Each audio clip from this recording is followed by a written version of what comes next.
Good morning, Sunday School listeners. I'm going to be reading a book about Elisha, the man of miracles. That's the title. I really love these two characters, Elijah and Elisha, as they were very strong, powerful believers in the Lord at a time that was very dangerous. Their lives were in danger, but they still continued to show their faith and their strength in all that danger to the Lord and devoted their lives to him. So this is the story, Elisha, the man of miracles.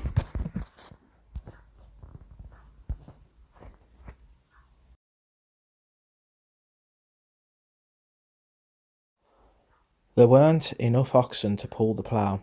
One more was needed. That didn't stop a young farmer called Elisha. He simply teamed himself up with the oxen, taking the missing one's place. He must have been a strong, clever, hard-working man. As Elisha was ploughing, God's prophet Elijah came by and called him. The young man left his farm to be God's servant. One day, God took Elijah to heaven in a whirlwind. Now Elisha was God's prophet to Israel.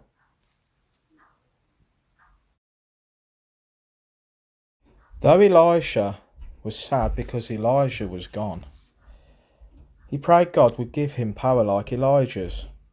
Elisha picked up Elijah's cloak and struck the rivers flowing water as Elijah had. The water divided. Now Elisha knew God was with him. While Elisha was going to a town called Bethel, some youths mocked him, calling out, "Go up, you bald head." They didn't care that Elisha was God's servant. A shocking thing happened to them. 2 female bears came out of the woods and mauled 42 of the youths. One day Elisha met a widow who owed money which she couldn't repay. To get his money, her creditor was going to take the widow's 2 sons as slaves. "Go borrow vessels from all your neighbours. Empty vessels," Elisha said. God was going to do something wonderful for that lady. The widow had only a small jar of oil in the house, but from that small jar she had poured enough oil to fill all those vessels. If they had bathtubs in those days, do you suppose God would have filled those too? The widow sold the oil and saved her sons. Another lady and her husband made a special room in their home, so Elisha could live there when he passed through. In the room they put a bed, a table, a chair, and a lampstand. That room was always reserved for Elijah. Elisha wondered how he could repay this couple's kindness. When he learned they had no children, he said something the lady could hardly believe. "About this time next year you shall embrace a son." Sure enough, a year later the baby was born. Some years later the same child was in the field with his father. My head, the boy cried. When they brought the boy to his mother, he sat on her knees till noon and then died. The mother laid the boy on the bed in Elisha's room. Who do you think could help her?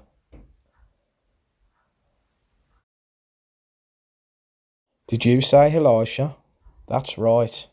She saddled a donkey and went full speed to find him. Elisha came to her house, went upstairs alone and prayed to the Lord. God brought the boy back to life.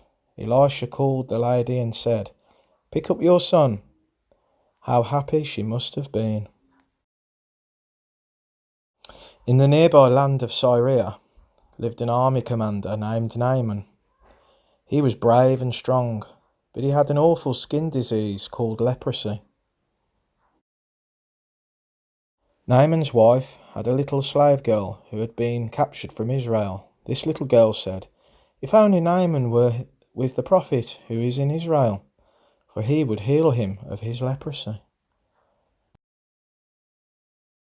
Naaman set off at once to see the prophet. He took silver, gold, and beautiful clothes as presents.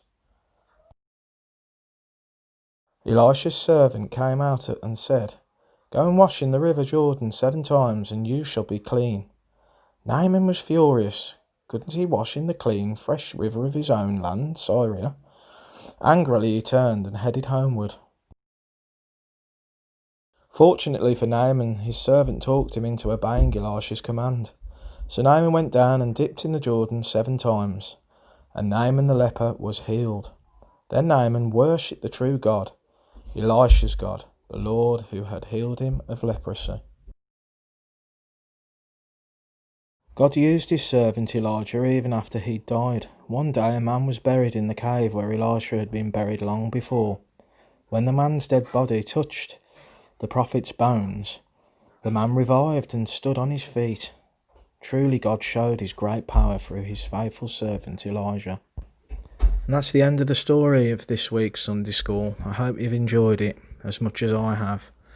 I really love these two characters, Elijah and Elisha, as they were really strong and powerful men of God at a time where, like I was saying at the beginning, their lives were in great danger, even death, and they still stood up for what was right. And yeah, they're just really good to encourage you in your walk with the Lord.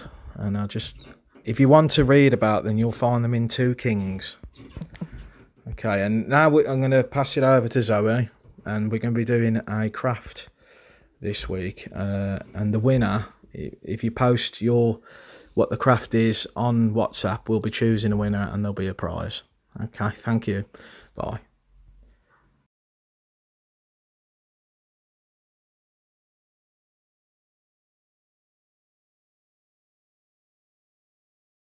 Sunday Scholars, we thought it'd be really nice to do a competition this week. So we thought if you'd like to make a Christmas decoration, we've got some examples here. So we've got a little owl, it's got little feathers and googly eyes and some sparkles on it. We've got an angel that I made, and the dress said ho ho ho with a Santa on it. Okay. And we've got a little birdie. We've got a little bird, and we've got another little angel with some sparkles around the edge. So if you'd like to create a Christmas decoration and take a picture of it, and if you put it on the FB WhatsApp group, Wes will choose a winner. If you can put it on there by Thursday evening, and then we'll draw it out and you'll receive a prize. So get really creative, guys. We're really looking forward to seeing all of your creations. Okay, so see you later. Bye. Bye.